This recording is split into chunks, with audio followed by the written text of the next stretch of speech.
طبعا انواع التيتانيوم كتيره في السوق، وكل شركه بتصنع بتعمل لها طقم تيتانيوم، بس الطقم اللي معانا النهارده مش طقم عادي ومش اي طقم تيتانيوم، لان الطقم اللي هتشوفوه النهارده هو اشهر طقم تيتانيوم في مصر. فلو مهتمه بالتفاصيل ومهتمه ان انت تشتري طقم تيتانيوم، ما تنسيش تعمل لايك للقناه وتعمل اشتراك، وتعالوا نشوف الوحش بتاع النهارده. طقم التيتانيوم اللي معانا النهارده ولا هنتكلم عنه في الفيديو هو طقم تيتانيوم حجري بتاع شركه جيشلي. في منه طبعا احجام 14 قطعه و17 قطعه، فاللي معانا في الفيديو النهارده هو ال 14 قطعه. هنعرف كل التفاصيل بتاعته والصنع بتاعه وهل نجيبه ولا لا وسعره كام. فصلى على النبي ودوس لايك وكمل معايا. التيتانيوم بقت من اصلب الحاجات اللي بتوازي الجرانيت، يعني لو بتفضل اجيب جرانيت ولا اجيب تيتانيوم، اي واحد من الاتنين معاكي هيبقى افضل حاجه. طب لو بتقارن بين التيتانيوم والتيفال والسيراميك، لا تيتانيوم. طب ليه التيتانيوم طلع وليه بقى هو دلوقتي احدث حاجه موجوده في السوق، حتى احدث من الجرانيت، وليه سعره نفس سعر الجرانيت مع ان شكله زي التيفال؟ يعني اول حاجه نعرفها ان التيتانيوم مصنوع برضو من الالومنيوم، اساسه الومنيوم،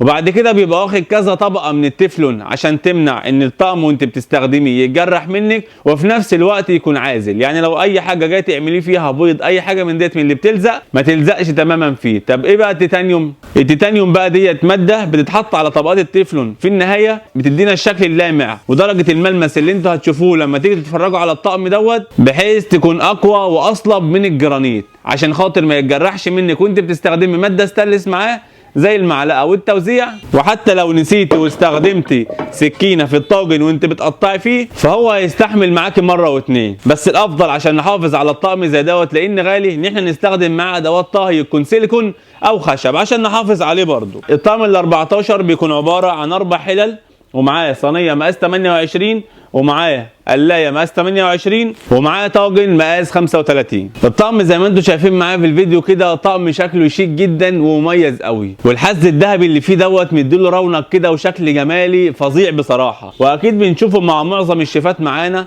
على الشاشات اللي احنا بنتفرج عليها، وبنشوف قد ايه هم بيستخدموه، قد ايه هو شكله جميل وهو بيطبخ فيه، وشكله على البوتاجاز حتى في التقديم قدام الضيوف ممتاز قوي. والشكل الحجري بتاعه دوت كده والملمس بتاعه من بره جميل قوي بصراحه، ومديله لمعان كده وحاجه بصوا ما اقولكوش. بالاضافه كمان ان هو بيجي معاه مسكات عشان نمسك بيها اليد بتاع الحله، بتركب بالشكل دوت، بيكون سيليكون بحيث لما نيجي نشيل الحله من على البوتاجاز تتشال معانا بسهوله، ما نحتاجش بقى لقماش ولا نحتاج لاي حاجه هنحب نقدمها على السفره. الكلام ده كله جميل قوي معانا. الشركه بتاعته اسمها جيشلي زي ما انتم شايفينها كده بالظبط. بالاضافه كمان ان هو بيكون ميدن تركي. فطقم زي دوت بالحلاوه والجمال والمميزات اللي انت هتشوفيها والشكل اللي هيبقى معاكي في المطبخ هتبقى منبهره وهو موجود معاكي. الطقم اللي معانا في الفيديو النهارده هو الطقم ال 14 قطعه زي ما انتم شايفين كده التكوين والشكل بتاعه. فطقم بالجمال والحلاوه ديت لازم يكون في مطبخك، ودي من اللطم اللي انت مش هتندمي اللي انت اشتريتيها. اطقم التيتانيوم غاليه، بس في ناس بتحب الحاجات الغاليه وبتعرف تقدر الحاجات الغاليه. فاللي محتاج بقى اي حاجه من الحاجات ديت هينورنا هنا في مركز سوق محافظه القليوبيه، شارع جال الحجاج